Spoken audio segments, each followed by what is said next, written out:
अभी 2 दिन पहले एक सैटेलाइट लॉन्च किया है। 36 सैटेलाइट्स को भेजा गया है लो ऑर्बिट में।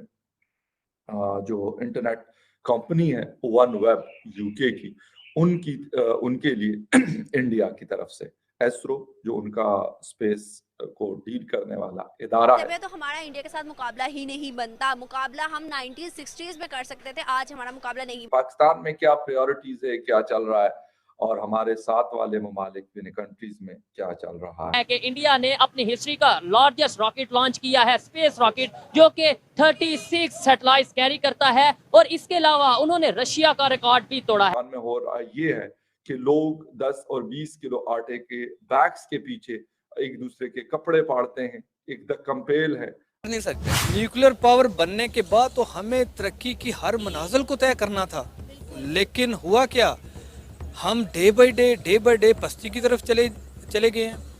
न्यूक्लियर तो है, वो एक डिफेंस सिस्टम है, लेकिन डिफेंस भी तब होता है जब आपकी आवाम के पेट भरे हैं।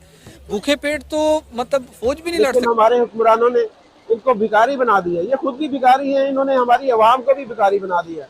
कोई लंगर खाने खोल रहा है, कोई फ्री आटा दे के लंबी लंबी लाइनें लगवा रहा है, और इनकी पॉलिसियां क्या है, क्या पॉलिसी इनको, पाकिस्तान को ये भिखारी मुल्क बनाना चाह रहे थे। मुख्तलिफ कंपनीज के जो सैटेलाइट्स हैं उनको स्पेस में भेजना, ये भी एक बहुत बड़ा मेरे ख्याल में एक डेवलपमेंट है और एक अर्निंग का एक बहुत बड़ा जरिया भी है। सियासी अदम इस्तेकाम आया हुआ है, इनके ऊपर मतलब तवज्जो दें, बजाय इसके के मतलब घर खाने में खाने के लिए कुछ नहीं और दुश्मनों को आंखें दिखा रहे हैं। उनका नाम तो रोशन कर रहे हैं, उसके साथ साथ एक बहुत बड़ा अर्निंग का जरिया भी है। यानी हम एक एक पैसे के लिए दुनिया के सामने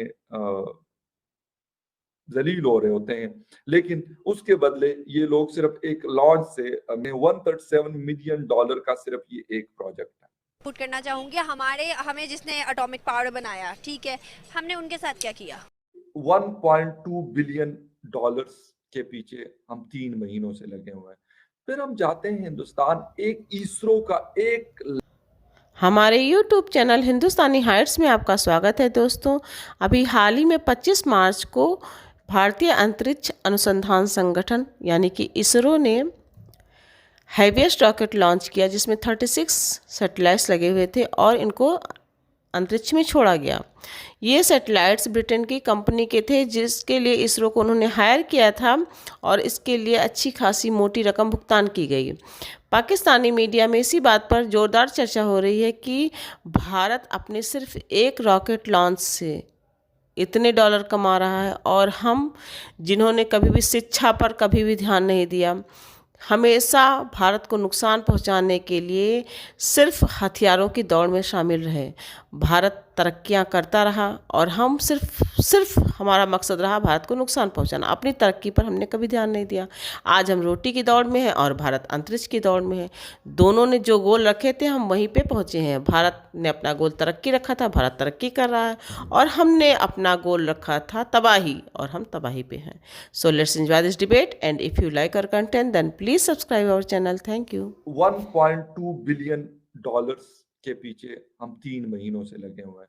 फिर हम जाते हैं हिंदुस्तान, एक इसरो का एक लॉन्च से, सिर्फ एक लॉन्च की बात है, ये सिर्फ एक नहीं है। वन वेब ने आई थिंक 3600 से ज्यादा अपने सैटेलाइट लो ऑर्बिट में भिजवाने हैं, और उसका मैक्सिमम पार्ट जो है आई थिंक क्योंकि 3 कंपनीज उन्होंने हायर की, शायद एक यूएस की, एक यूके की है, और एक ये जो इसरो कर रहा है, इनका लॉन्चिंग पैड है हिंदुस्तान में मुख्तलिफ, वो वहां से कर रहा हूं। तो एक से वो $137 मिलियन कमा रहा है।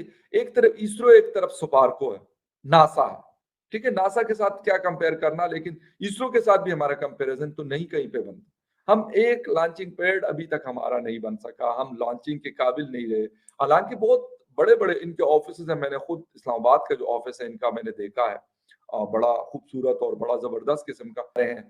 ज्यादा से ज्यादा वेदर की हमें कोई रिपोर्ट दे देते हैं, वो भी कम ही होता है। वैसे वो रिपोर्ट्स भी आजकल हमें बाहर से, दुनिया की दूसरे जो कंट्रीज है उनसे हमें वो वेदर्स की रिपोर्ट्स मिलती है कि यार बहुत बारिशें होनी है या ड्राई वेदर है, फसलों के हवाले से कोई चीज होती है, तो वो नहीं मिल रहा होता, इसके लिए होता।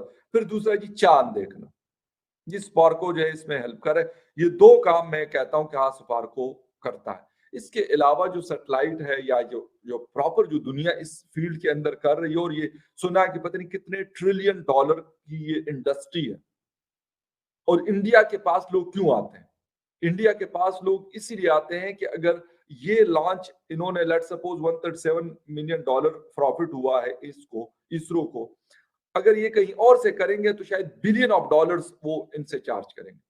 तो ये क्योंकि कम खर्च बाला नशीन वाली बात है, क्वालिटी स्टैंडर्ड्स भी अच्छी हैं और पैसे भी कम चार्ज करते हैं।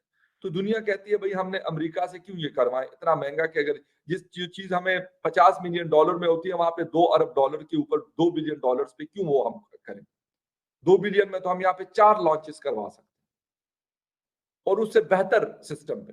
तो वो फिर इनके पास आते हैं, कॉस्ट इफेक्टिव जिसको कहते हैं वो चीज। ना तो गंदम उगाने से रहे, इस वक्त कार्टन उगाते थे ना वो उगाने के हम रहे, थोड़ी बहुत हमारी प्रोडक्शन कैपेबिलिटीज थी ना उसमें रहे।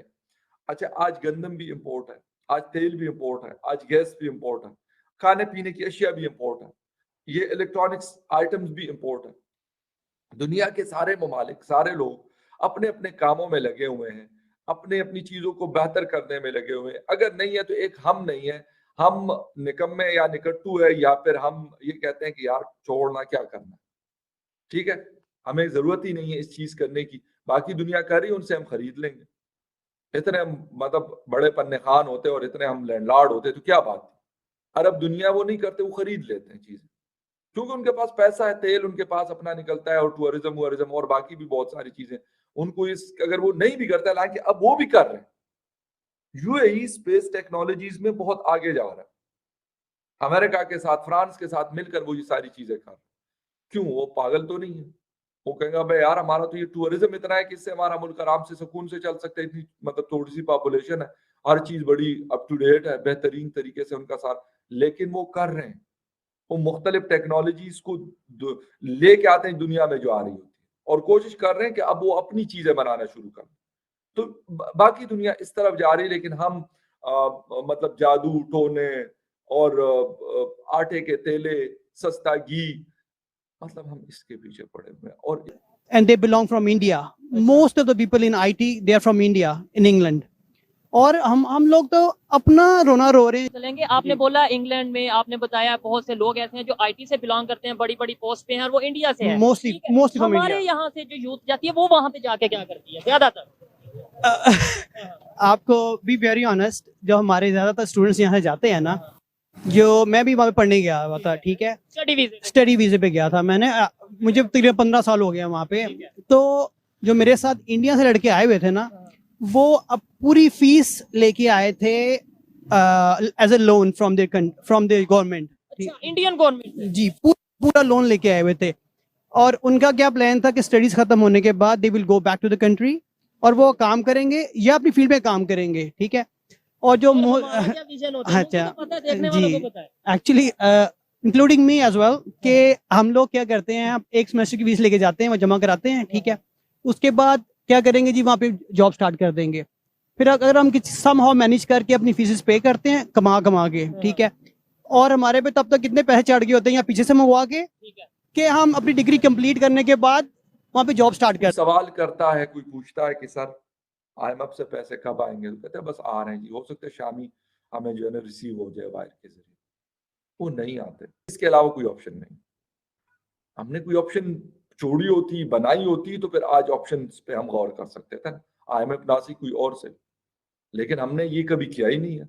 हम ये पेट पूजा से आगे बढ़ेंगे तो फिर हम सोचेंगे कि यार ये सैटेलाइट जो है ना, ये भिजवाए जाते हैं और इससे बहुत सारे बेनिफिट्स हासिल किए जाते हैं, बहुत सारे काम लिए जाते हैं आज के मॉडर्न वर्ल्ड में, लेकिन वो तो आप तब करेंगे जब आपको रोटी से फुर्सत होगी, रोटी के पीछे भागने से फुर्सत होगी, तो फिर वो कौम ये सोचती है। दिन मैं उनके अंडरग्राउंड ट्रेन में सफर कर रहा था, तो मेरे साथ एक इंडियन बंदा बैठा हुआ था, यूके लंदन में। तो मैं उससे पूछ रहा था आप कहाँ से आए, कहता है मैं इंडिया से आया हूँ, और आई बिलीव वो आया था, ही केम फॉर ओनली 3 वीक्स के लिए आया था। तो मैंने कहा आप किस लिए आए हैं, कहता है मैं वहां से किसी फर्म में सिर्फ आईटी के लिए सिर्फ 3 वीक के लिए काम करने हैं फ्रॉम इंडिया, और उसका प्लान था he will go back in 3 weeks time. तो जस्ट इमेजिन, वहाँ की आईटी कंपनी ने, यूके इंग्लैंड की आईटी कंपनी ने इंडियन को बुलाया था। बिल्कुल, और वहाँ पे आके काम कर रहे हैं, और वहाँ पे इंडियन छाए हुए हैं। देखें जो बात अच्छी है वो अच्छी है, ठीक है ना।